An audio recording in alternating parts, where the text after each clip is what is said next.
Many of these asylum seekers boarded smugglers' boats in search of peace in Australia. Instead, they've ended up in what many call prison camps, far from there.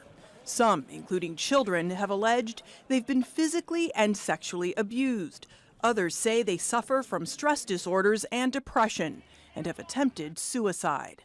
We request for Australian people that please take out us from this place because we didn't do any crime. A UN human rights investigator says the Australian government violated international human rights laws by mistreating and detaining around 1,600 asylum seekers indefinitely.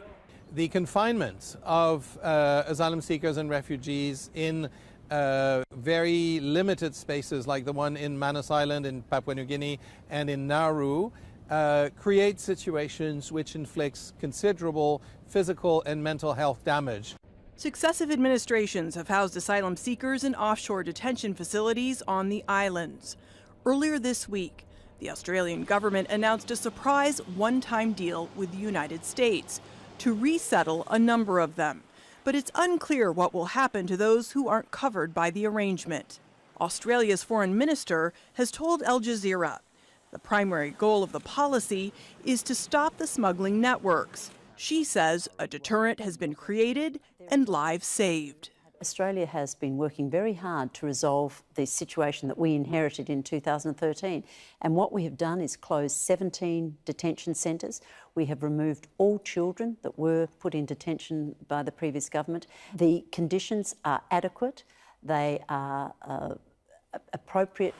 The UN Special Investigator praised some migration policies, including the Australian decision to welcome 12,000 Syrian refugees.